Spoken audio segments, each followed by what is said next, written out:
नमस्कार, dB live Uttar Pradesh Uttarakhand में आप सभी का स्वागत है। मैं हूं आपके साथ मानसी और मेरे साथ मौजूद है मेरे सहयोगी अविनाशी।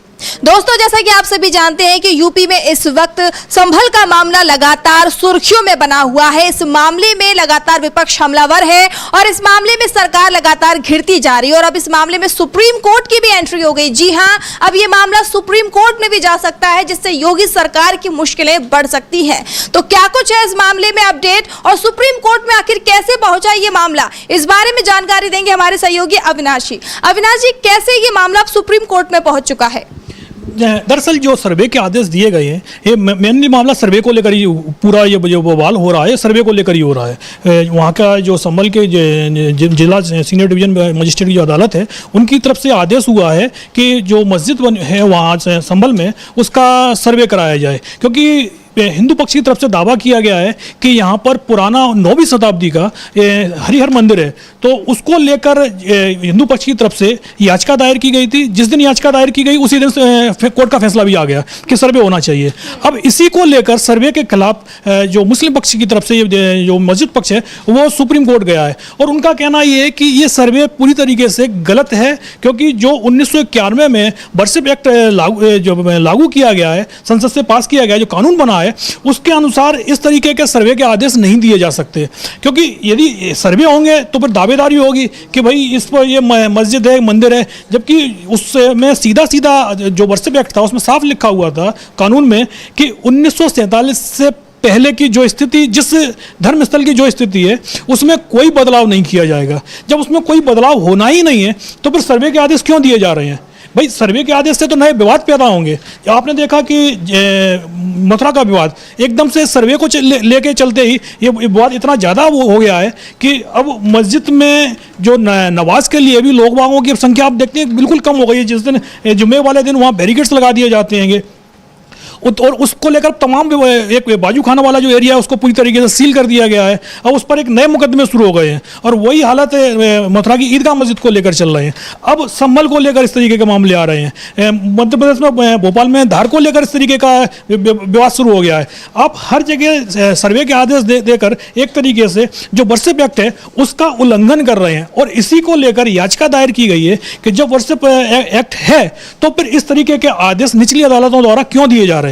तो इसको लेकर अब सुप्रीम कोर्ट में सुनवाई होनी है कि भाई यदि एक कानून बना हुआ है तो उस कानून को लागू किया जाए कि नहीं किया जाए, कि हर बार उस कानून में एक नई ढील दे दी जाती है। जबकि जब 1991 में वो कानून लागू किया गया था तो उससे सिर्फ अयोध्या विवाद जो चल रहा था उसको अलग किया गया था। बाकी साफ साफ लिखा हुआ था कि बाकी देश में जितने भी धर्मस्थल हैं उनमें से किसी का भी जो प्रकृति है वो चेंज नहीं होगी। और उसके बाद आप पहले सर्वे के नाम पर फिर आप कुछ नई चीज लेके आएंगे कि वहाँ कोई मूर्ति निकली है, उसको लेकर फिर उसके दावेदारी बढ़ जाएगी और कोर्ट में एक नए केस शुरू हो जाएंगे। तो फिर जो वर्शिप एक्ट जो बनाया गया है वो एक तरीके से अपनी उपयोगिता पूरी तरह से खो देगा। तो पहले तो कोर्ट को यही सही इस पर सुनवाई करके देना है कि वर्शिप एक्ट जो लागू है वो माना जाएगा कि नहीं माना जाएगा। वो संविधान संसद का बना हुआ कानून है और यदि वो वर्शिप एक्ट लागू है तो फिर इस तरीके के सर्वे के आदेश नहीं दिए जा सकते हैं।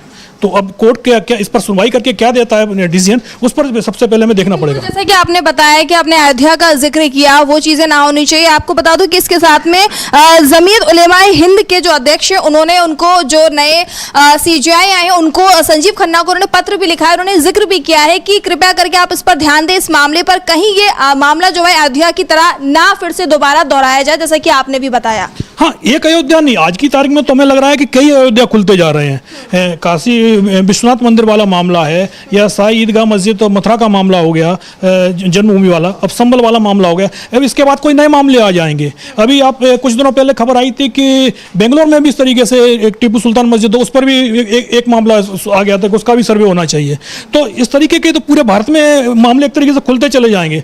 तो जो व्यवस्थाएं बनाई गई थी वो पूरी तरीके से तबाह हो जाएंगी। तो उस पर अब सीजेआई संजीव खन्ना से उम्मीद बहुत ज़्यादा है कि वो इस पर क्या फैसला देते हैं। उनके पास में 6 महीने का ही समय में है, ज़्यादा समय भी उनके पास में नहीं है, तो इसलिए यदि उनकी कोर्ट फैसला देती है तो जल्दी इस पर फैसला आ जाएगा। और एक बार इस पर क्लियर स्थिति बन जाती है कि जो एक्ट बना हुआ है, व्हाट्सएप एक्ट बना हुआ है, वो लागू रहेगा, तो फिर हमें लगता है इस तरीके के आदेश से जो निचली अदालतों से आज की तारीख में निकल रहे हैं, और इस बार तो बहुत ही ज़बरदस्त आदेश निकला है कि एक पक्ष को आपने सुनवाई का मौका ही नहीं दिया है। आप जिस दिन याचिका आती है उसी दिन सुनवाई होती है और उसी दिन फैसला होता है और उसी दिन सर्वे भी हो जाता है। तो इस तरीके के जल्दबाजी, एक तरफ तो कई केस हैं, लाखों की संख्या में केस हैं जिनको सुनवाई की तारीख नहीं मिलती है, और एक केस ऐसा होता है जिस पर 4 से 6 घंटे के अंदर पूरा एक तरीके से पूरा मामला ही हो जाता है, फैसला हो जाता है और वो अमल में भी लागू हो जाता है। तो अब सुप्रीम कोर्ट पर इसको पहले तो सुप्रीम कोर्ट को ही संज्ञान लेना था मामले का, लेकिन सुप्रीम कोर्ट में याचिका पहुंच गई है, तो अब देखते हैं सुप्रीम कोर्ट इस पर क्या फैसला देता है। जी बिल्कुल, आपने ठीक कहा कि ये मामला और जो कार्रवाई ये की गई लगातार सवालों के घेरे में, और अब इस मामले में सुप्रीम कोर्ट की भी एंट्री हो चुकी है। इस बीच लगातार विपक्ष जो है लगातार हमलावर है इस मामले को लेकर, और आरोप भी लगा रहा है कि ये पूरी सोची समझी साजिश की गई है, इस वजह से ये हिंसा यहाँ पर भड़की है। और इसी के साथ समाजवादी पार्टी लगातार इस मामले पर प्रतिक्रिया दे रही है और लगातार इस मामले को षड्यंत्र ही बता रही है, चाहे कांग्रेस हो, चाहे समाजवादी पार्टी हो, चाहे आजाद समाज पार्टी हो, वो भी लगातार इस मामले को लेकर लगातार सरकार पर सवाल खड़े कर रहा है। और इस बीच समाजवादी पार्टी के प्रमुख अखिलेश यादव की प्रतिक्रिया एक बार फिर से सामने आई है और उन्होंने इस मामले को लेकर फिर से योगी सरकार को जमकर घेरा है। तो क्या कुछ कहा है समाजवादी पार्टी के प्रमुख अखिलेश यादव ने, आइए आपको सुनवाते हैं। जो बात ये रही कि 7-2 बड़ी मुश्किल से बीजेपी जीत रही थी, 7 सीटें समाजवादी पार्टी जीती है, लेकिन प्रशासन ने सर्टिफिकेट किसी और को दिया है। और जो संभल में हुआ है, संभल में हुआ नहीं है, कराया गया है। अफवाहों में होता कुछ नहीं है, अफवाहों से होता बहुत कुछ है। अगर पूरा घटनाक्रम आप देखेंगे, पहले तो 19 तारीख को फैसला सुनवाना कि उसका सर्वे होगा। जब पहला सर्वे हुआ, किसी भी मुस्लिम पक्ष के लोगों को या संभल के लोगों को किसी को आपत्ति नहीं थी, पूरा सर्वे हुआ।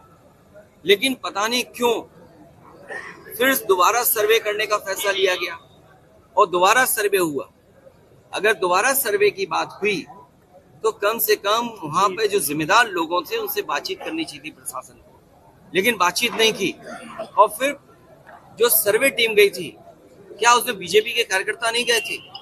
सच्चाई तो ये है, जो प्रशासन छिपा रहा है, कि जितने लोग उसमें गए थे सर्वे में, पीछे से नारे लगाते जा रहे थे। जो नारे लगाने वाले थे उन पे कितनी कार्रवाई की है? क्या नारे लगाने वालों पे मुकदमे दर्ज हुए? क्या नारे लगाने वाले जो सर्वे टीम के साथ गए थे, क्या बीजेपी के कार्यकर्ता नहीं थे? क्या प्रशासन की आंख बंद है इस बात को लेकर के? और सोचिए, आप पीजीआई में जाइए, नौकरी कहाँ की मिली राजस्थान के लोगों को? आप लोहिया इंस्टीट्यूट चले जाइए लखनऊ में, वहां पर नौकरी किसको मिली है? राजस्थान के लोगों को। सैफई मेडिकल यूनिवर्सिटी में चले जाओ तो नौकरी किसको मिली है? राजस्थान के लोगों को। और फिर राजस्थान के लोग उनको बैठाया जिन पर प्रश्न लगता है, जो अधिकारी हैं वहां पर। ये क्या वजह है कि राजस्थान के अधिकारी देख रहे हैं सब वहां पर, और बाहर से लाए हुए टेम्परेरी जो एक्सटेंशन पे रह रहे हैं, उनसे कानून व्यवस्था संभाली जा रही है। ये गंभीर बात है। मुझे उम्मीद है कि इन सब घटनाओं को सुप्रीम कोर्ट सो मोटो लेकर के देखेगा कि आखिरकार इस तरह की साजिश क्यों रची गई, क्योंकि भारतीय जनता पार्टी को अपनी जो बेईमानी की थी उन्होंने, उस बेईमानी को छिपाना था। कोई दिल्ली का रास्ता इसी तरीके से दिल्ली तक पहुंचा था, कोई इसी तरीके से जहां पर अमन चैन को खत्म कर करके, भाईचारा खत्म कर करके दिल्ली तक पहुंचा था। आज लखनऊ वाले भी उसी रास्ते से दिल्ली पहुंचना चाहते हैं। ये दिल्ली और लखनऊ की लड़ाई है जिसमें जनता पिस रही है। तो ये थे अखिलेश यादव, जिन्होंने बोला कि ये षड्यंत्र रचा गया है पूरी तरीके से, और हम सुप्रीम कोर्ट से अपील करते हैं कि वो इस मामले में जरूर दखल दें और इस मामले में कार्रवाई करें कि आखिर इतनी जल्दबाजी में ये कार्रवाई क्यों की गई, और आखिर इस तरह की कार्रवाई करने से जो हिंसा भड़की है उसके आखिर जिम्मेदार कौन है। और इसी के साथ में अखिलेश यादव ने एक बड़ा सवाल भी खड़ा कर दिया, ये कह सकते हैं कि एक और मतलब कोई चीज ऐसी बोल दी है जिससे दिल्ली का रास्ता, जैसे उन्होंने बोला है कि दिल्ली का रास्ता लखनऊ से जाता है, ये उन्होंने बयान दिया है। अविनाश जी, क्या कहना चाहिए? हम उस मुद्दे पर आएंगे, लेकिन इसके साथ में अखिलेश यादव ने बोला है कि लखनऊ वाले अब दिल्ली जाना चाहते हैं, भले ही उनके लिए उनको कोई और रास्ता भी अपनाना पड़े। हाँ, अखिलेश यादव ने कई मुद्दे उठाए हैं। उनकी जो प्रेस कॉन्फ्रेंस हुई उसमें उन्होंने कई मुद्दे उठाए हैं। पहला तो जो उन्होंने जो लास्ट में उन्होंने बोला है कि दिल्ली और लखनऊ की लड़ाई है, और ये बात तो वो उपचुनाव में भी बोल रहे थे कि दिल्ली से आदेश निकल चुका है कि लखनऊ में कुर्सी बदली जानी है, और उसी लिए योगी आदित्यनाथ ने अपनी पूरी ताकत लगा दी है। और उसके लिए उन्होंने चुनाव जीतने के लिए किस तरीके से सरकारी मशीनरी का उपयोग किया है वो खुलकर सामने आ गया है। उसके वीडियो जबरदस्त तरीके से वायरल हुए हैं। सबको दिखाई दे रहा है कि भाई वोटरों को रोका जा रहा है, और योगी आदित्यनाथ ने उस तरीके से सीटें तो जीत ली। जो बीजेपी का कहना है कि रामपुर मॉडल है, और रामपुर मॉडल सबको पता है, रामपुर मॉडल सीधा सीधा सा है कि जो आपको वोट नहीं दे रहा है उसको वोट डालने नहीं देना है, जो आपको वोट दे रहा है वही सिर्फ पोलिंग बूथ तक जाएगा। तो उस मॉडल से यदि चुनाव लड़ा जाता है तो हमें लगता है 2027 में ये सभी सीटें जीत लेंगे। अखिलेश यादव को अपनी सीट बचाना मुश्किल हो जाएगा। लेकिन जाहिर सी बात है, जब चुनाव होगा, जो मायावती का भी कहना है कि जब उपचुनाव होता है तो पूरी प्रशासनिक मशीनरी सत्ता पक्ष को जिताने में लग जाती है। जब चुनाव आता है तो फिर प्रशासन थोड़ा सा न्यूट्रल रहता है। तो इसलिए उन्होंने चुनाव तो जीत लिया है, उपचुनाव। अब लेकिन क्या इसका मैसेज सही गया है? अब क्योंकि ये कहा जा रहा था यदि बीजेपी इस बार भी हार जाती है तो फिर योगी आदित्यनाथ को अपनी कुर्सी बचाना मुश्किल हो जाएगा। तो इसलिए अखिलेश यादव ने बोला है कि ये दिल्ली की और लखनऊ की लड़ाई है। दूसरा ये कहा जा रहा है कि 1900 जो अगला लोकसभा चुनाव 29 में होना है, उसमें योगी आदित्यनाथ की भी नज़र दिल्ली की कुर्सी पर है। और तो योगी दिल्ली तक ना आए तो इसलिए उनको लखनऊ में रोका जा रहा है, और लखनऊ में रोका नहीं जा रहा है, कोशिश ये हो रही है कि उनकी जगह किसी और को बिठा दिया जाए। अखिलेश तो खुलकर बोल चुके हैं कि जो हाईकमान है बीजेपी का, वो चाहता है कि केशव मौर्य वहाँ सीएम बन जाए, क्योंकि केशव मौर्य के सपने बहुत बड़े नहीं है, वो दिल्ली को परेशान नहीं करेंगे। लेकिन योगी आदित्यनाथ बीजेपी के अंदर मोदी का विकल्प बन रहे हैं, और मोदी का विकल्प बीजेपी के अंदर कोई नहीं हो सकता। जो भी बनने की कोशिश करता है उसको हटा दिया जाता है। दूसरा मुद्दा अखिलेश यादव ने बोला कि भाई जब वहाँ हुआ, एक पक्ष नारे लगा रहा था, और ये बात वहाँ के प्रशासन ने भी कबूल की है कि जब सर्वे की टीम लौट रही थी तो वहाँ पर हिंदू मतलब एक जो धार्मिक नारे लगाए गए थे, और उसका वो लोग एक तरीके से विरोध नहीं कर रहे थे, उस उनके चेहरे पर मुस्कुराहट थी। और ये जब सवाल किया गया प्रशासन से तो वहाँ के पुलिस अधिकारी बोलते हैं कि संभल में एक हिस्सा मुस्लिमों का है, दूसरी तरफ मस्जिद से लगी हुई बस्ती जो है वो हिंदुओं की बस्ती है। और जब सर्वे करने वाली टीम उस स्टेज से जा रही थी तो वहाँ नारेबाजी हो रही थी। तो जाहिर सी बात है, नारे क्यों लगाए जा रहे थे कि क्या जो सर्वे की जो टीम आई है कि उनको पता था कि सर्वे किस तरीके से करेगी ये टीम, तो इसलिए ये नारेबाजी चल रही थी, या दूसरे पक्ष को उकसाने की कोशिश चल रही थी? यदि ऐसा कुछ है तो दूसरे पक्ष, एक पक्ष पर तो सीधा कार्रवाई हो गई है, दूसरे पक्ष पर आपने क्या कार्रवाई की है? वहाँ पर जो एफआईआर दर्ज की गई है उसमें सीधा सिर्फ अल्पसंख्यकों को ही निशाना बनाया गया है। करीब 2,500 से 3,000 लोगों के खिलाफ मुकदमा दर्ज किया गया है, उसमें सभी अल्पसंख्यक लोग समुदाय के लोग हैं। तो सबसे बड़ा सवाल तो यही उठ रहा है कि प्रशासन को निष्पक्ष रहना चाहिए, और यही चीज़ें अखिलेश यादव ने अपने बयान में उठाई हैं कि एक तो जो कार्रवाई हुआ है वहाँ पूरी तरीके से प्रशासन का फेलियर है। यदि इस तरह की कोई घटना हो रही थी तो प्रशासन के पास सूचना क्यों नहीं थी? और तीसरा मुद्दा ये है कि जो मस्जिद के सर्वे वाला मामला था उसकी भी जानकारी समय पर नहीं थी। ये चीज जो मस्जिद के सदर हैं अली जफर, उन्होंने ही बोला है कि सर्वेयर टीम एकदम से हमारे पास में आ गई कि सर्वे शुरू करना है। बोले हमको पहले जानकारी तो दी जानी चाहिए थी कि भाई आप एकदम से आ जाएंगे, मस्जिद में तमाम लोग हैं तो उनका भड़कना भी स्वाभाविक है, अचानक से ये सर्वे का काम कैसे शुरू हो गया? तो इसलिए ना तो आप समय से जानकारी देते हैं, जब ना ही आपको लगता है कि भाई जब वहाँ सर्वे होगा तो इस तरीके की घटना हो सकती है, तो उसके लिए भी आपके पास में कोई तैयारी नहीं होती है। और अब जब आप घिर जाते हैं तो पूरे आरोप आप दूसरे पक्ष पर लगा देते हैं। जब प्रशासन का कहना है कि हमने समय पर जानकारी दी, जबकि मस्जिद कमेटी की तरफ से कहा जा रहा है कि हमें समय पर जानकारी नहीं मिली थी। और यही सारे मुद्दे अखिलेश यादव ने भी उठाए हैं। तो जैसे कि आप बता रहे हैं कि लगातार जो है विपक्ष आरोप लगा रहा है, तो कहीं ना कहीं अगर हम डिटेल में जाते हैं, उन चीजों को समझते हैं, कड़ी दर कड़ी जोड़ते हैं, तो समझ में आता है कि कहीं ना कहीं जो विपक्ष के आरोप है वो सही साबित हो भी सकते हैं। क्योंकि जो तारीख है, जो समय जो चुना गया, जिस तरीके से नारेबाजी की गई, जबकि पता था कि वहां पर कैसे कैसे लोग रहते हैं, और अगर इस तरीके की नारेबाजी की जाएगी तो हिंसा भड़क सकती है, लोग नाराज हो सकते हैं। लेकिन इसके बावजूद कोई रोक टोक नहीं की गई, तैयारी नहीं की गई, जो अपने आप में सवाल खड़े होते हैं। इस बीच आपको बता दूं कि सीएम योगी जो है, या कह सकते हैं कि योगी सरकार जो है, लगातार अपने आप को बचाने के लिए एक्शन ले रहे हैं, ये दिखा रहे हैं। लेकिन इस बीच जो भी आरोप लग रहे हैं उस पर उनकी तरफ से कोई बयान नहीं आ रहा है सामने। और इस बीच ये भी कहा जा रहा है कि योगी सरकार ने जो भी पत्थरबाज थे उनके जो पोस्टर है ना जारी कर दिए, और उसके बाद जो वो पोस्टर है उन पोस्टर को जगह जगह चस्पा किया जाएगा, पोस्टर को लगाया जाएगा और उनसे जो है वसूली भी की जाएगी। अविनाश जी क्या कहना चाहेंगे, ये क्या कर रहे हैं सरकार वॉर हो रही क्या है, मतलब पोस्टर वॉर, जो पोस्टर जारी किए जाएंगे, पोस्टर के बारे में जो बात कर रहे हैं? हाँ, ये पोस्टर लगाए जा रहे हैं वहाँ चारों तरफ संभल के आसपास में। लेकिन सबसे बड़ा सवाल तो यही है कि एक तरफ जो जिला प्रशासन है उसका कहना है कि उपद्रवी लोग बाहर से आए थे, वो संभल के नहीं थे। जब संभल के वो लोग नहीं थे तो ये पोस्टर कहाँ लगाए जाएंगे? आपको सबसे पहले तो ये आइडेंटिफाई करना है कि जो लोग बाहर से आए थे वो कहाँ के लोग थे। यदि आप संभल में पोस्टर लगाएंगे तो बाहर से आया हुआ आदमी, तो जो वहाँ के लोगों का भी कहना है कि भाई हम लोगों को नहीं पहचानते, तो आप किससे वसूली करेंगे? जाहिर सी बात है कि पोस्टर में या तो आप जबरदस्ती वहाँ आसपास के लोग जो रह रहे हैं आप उनको जबरदस्ती उसमें बनाए जाएंगे, क्योंकि आपने 3000 लोगों के खिलाफ तो वैसे ही मुकदमा दर्ज कर रखा है। हाँ, और इसी के डर से कि लोग गिरफ्तार ना हो जाएं, वहाँ के जितने भी पुरुष हैं, आसपास मस्जिद एरिया के जितने भी लोग रहते हैं, वो सभी लोग गायब हो गए हैं, अंडरग्राउंड हो गए हैं। उन्होंने संभल छोड़ दिया है, वो अपने दूर दराज के जो रिश्तेदार हैं उनके यहाँ चले गए हैं। तो जाहिर सी बात है ये पोस्टर किसके लिए लगाए जा रहे हैं? तो पहला तो यही क्लियर होना है कि भाई वो जो उपद्रवी आए थे वहाँ लोकल के लोग थे कि बाहर के लोग थे। और दूसरा, प्रशासन के ऊपर एक आरोप ये भी लग रहा है कि प्रशासन ने गोली चलाई है और उसके प्रशासन की गोली से लोग बाग मारे गए हैं। पहला तो एक आंकड़े को लेकर ही हो रहा है कि प्रशासन का कहना है कि 4 लोग मारे गए हैं, जबकि दावा हो रहा है कि 5 लोग मारे गए हैं। जबकि वहाँ के जो पुलिस अधीक्षक हैं कृष्ण कुमार, उनका कहना है कि जो हमारे पास सूचना है वो 5 लोगों की है, लेकिन 5वें व्यक्ति का पोस्टमार्टम नहीं हुआ है। हाँ, इसलिए पोस्टमार्टम नहीं हुआ है तो हम ये नहीं कह सकते वो हिंसा में मारा गया है। तो इसीलिए सिर्फ हम 4 लोगों को ही पुष्टि कर रहे हैं कि 4 लोगों की मौत हुई है। लेकिन एक चीज़ और उठता है मामला कि इस तरीके के जब भी जो सांप्रदायिक तनाव होता है और उसमें यदि किसी की मौत हो जाती है तो प्रशासन की तरफ से तत्काल सहायता दी जाती है। लेकिन क्या योगी आदित्यनाथ सरकार की तरफ से जो लोग मारे गए हैं उनके परिवार को अभी तक सहायता में कुछ दिया गया है? अभी तक शायद कोई भी घोषणा नहीं हुई है। हाँ, अभी कुछ भी नहीं हुआ है। आपने वसूली का तो पोस्टर चिपकाना शुरू कर दिया है, लेकिन जो लोग मारे गए हैं उस हिंसा में उनके परिवार वालों का आरोप है कि वो पुलिस की गोली से मारे गए हैं। दूसरी तरफ पुलिस वालों का कहना है कि भाई गोली चलाने के तो हमने आदेश दिए ही नहीं थे।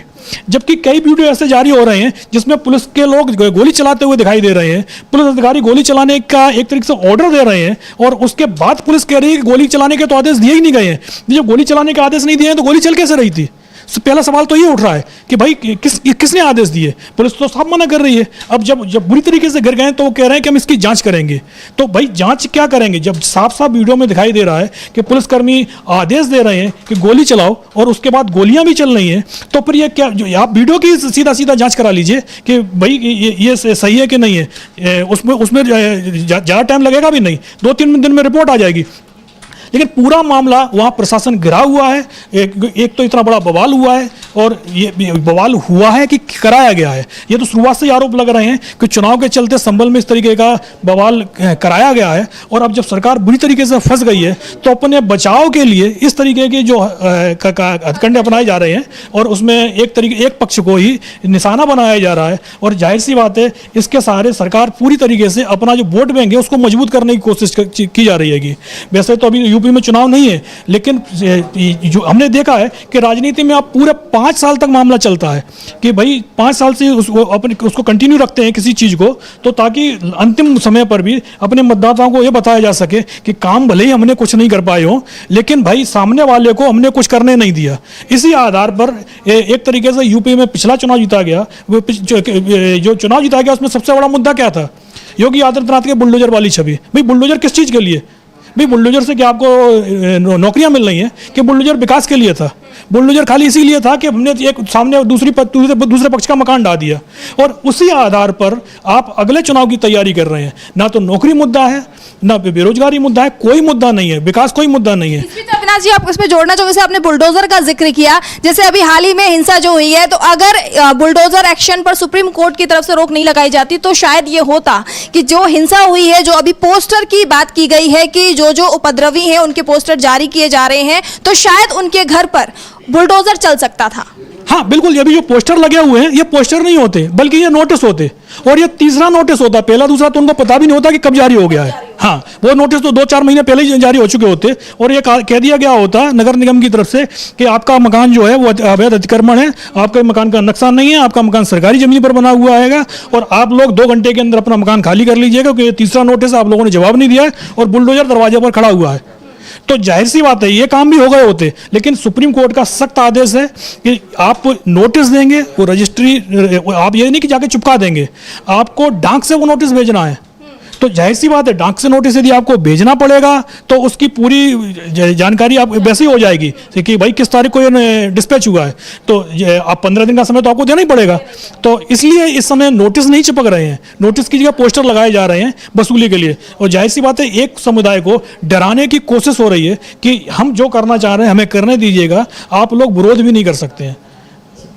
बिल्कुल आपने सही कहा कि यूपी में इस वक्त जो है लगातार पिछले कुछ सालों से यह कह सकते हैं कि अभी फिलहाल के कुछ महीनों को अगर हम देखें, चाहे वो बहराइच का मुद्दा हो, चाहे ये संभल का मुद्दा हो, यहाँ लगातार जो है हिंसा की खबरें आती रहती हैं। और यूपी में रोजगार का मुद्दे पर तो बात होती ही नहीं है, आए दिन हम देखते हैं यही खबरें लगातार सामने आती हैं और इस पर ही आरोप प्रत्यारोप का दौर शुरू हो जाता है। और लगातार अब फिर से योगी सरकार गिर गई है और विपक्ष लगातार यही आरोप लगा रहा है कि इसमें कहीं ना कहीं जो है सरकार की मिली भगत है और जानबूझकर, क्योंकि यूपी में जो 9 सीटों पर उपचुनाव हुए हैं उसमें धांधली की गई है और वो जो सीटें कम से कम 7 सीटें वो जीत सकते थे, लेकिन सिर्फ समाजवादी पार्टी के हाथ में 2 सीटें आई हैं। और मतदान के दौरान जो धांधली की गई है उस पर जब वो सवाल उठाते तो उसी के अगले दिन ये जानबूझकर कार्रवाई कराई गई है और मस्जिद का विवाद जानबूझकर लाया गया है ताकि जो लोगों का ध्यान इस पर जाए और मतदान के दौरान जो भी धांधली की गई उस पर ना जाए। अविनाश जी, आपसे एक बार फिर से कहना चाहूंगी कि थोड़ा सा आप हमारे जो भी अभी व्यूअर्स जुड़े हैं उनको एक बार फिर से सुप्रीम कोर्ट के बारे में बता दीजिए कि सुप्रीम कोर्ट की आखिर इस मामले में फिर से एंट्री हो रही है, तो दर्शकों को एक बार फिर से आप बता दीजिए इस बारे में। सुप्रीम कोर्ट की जो एंट्री हुई है वो वर्सेप एक्ट के लिए हुआ है, क्योंकि 1991 में जब कांग्रेस की सरकार थी तो उस समय अयोध्या का मामला था वो बिल्कुल टॉप पर चल रहा था, पीक पर चल रहा था।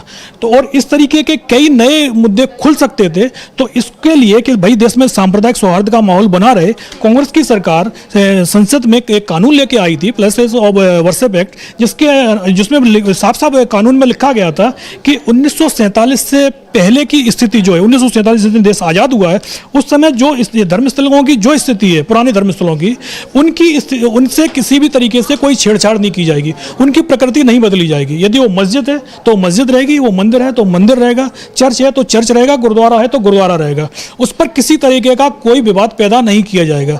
अयोध्या का विवाद उस समय क्योंकि कोर्ट में चल रहा था इसलिए अयोध्या के मुद्दे को उस एक्ट से अलग रखा गया था, लेकिन अब हम ये देख रहे हैं कि उस एक्ट को ही अलग करने की कोशिश की जा रही है कि एक के बाद एक, चाहे आप वाराणसी की काशी विश्वनाथ और ज्ञानवापी मस्जिद वाला मामला हो या मथुरा में ईसाई ईदगाह मस्जिद और जन्मभूमि वाला मामला हो, और या फिर आप भोपाल धार चले जाइए, धार का मामला हो, और अब ये संभल का मामला हो, एक के बाद एक सर्वे के आदेश जिस तरीके से दिए जा रहे हैं उससे सीधा सीधा जो वर्सेप एक्ट बनाया गया था वो एक तरीके से निष्प्रभावी किया जा रहा है। और उसी को लेकर सुप्रीम कोर्ट में याचिका दायर की गई है और कोर्ट से कहा, सीजीआई से कहा गया है कि भाई इस पर आप सीधा स्पष्ट जजमेंट दीजिए कि जो 1991 में जो कानून बना है वो देश में लागू है कि नहीं है, यदि वो लागू है तो फिर इस तरीके का आदेश क्यों दिए जा रहे हैं। हाँ, तो इस पर सुप्रीम कोर्ट की कुछ ही दिनों में इस पर सुनवाई शुरू हो जाएगी और जल्दी कोर्ट का फैसला आ जाएगा। यदि कोर्ट का फैसला आता है कि भाई वर्सेप एक्ट लागू है तो इस तरीके की किसी भी धर्मस्थल पर सर्वे वगैरह नहीं हो सकता है, तो हमें लगता है कि निचली कोर्ट से जिस तरीके से आदेश निकल रहे हैं उन पर विराम लग सकता है। और नहीं तो यदि कोर्ट का आदेश आता है कि सर्वे हो सकता है तो फिर इस तरीके के फिर आप देखेंगे कि हर महीने हमें 2 या 4 जगह से आदेश आते निकल देंगे कि भाई अब इस मस्जिद का सर्वे होना है, अब इस मस्जिद का सर्वे होना है। तो वैसे भी जो हिंदू संगठन के लोग हैं उनका तो ये कहना है कि कम से कम 400 मस्जिदें हैं उनके टारगेट पर जो पहले से मंदिर थी, तो जाहिर सी बात है कि करीब 4000 मामले खुलने वाले हैं। तो इसीलिए सबसे नजर है कोर्ट पर ही है कि कोर्ट से क्या फैसला आता है। बहुत बहुत धन्यवाद अविनाश जी आपका तमाम जानकारी देने के लिए। तो दोस्तों, जैसा कि हमने आप सभी को बताया कि अब इस मामले में सुप्रीम कोर्ट की भी एंट्री हो चुकी है। अब देखना ये होगा कि सुप्रीम कोर्ट इस मामले में दखल देता है या नहीं देता है, या फिर इस मामले में कोई कार्रवाई करता है या नहीं करता है।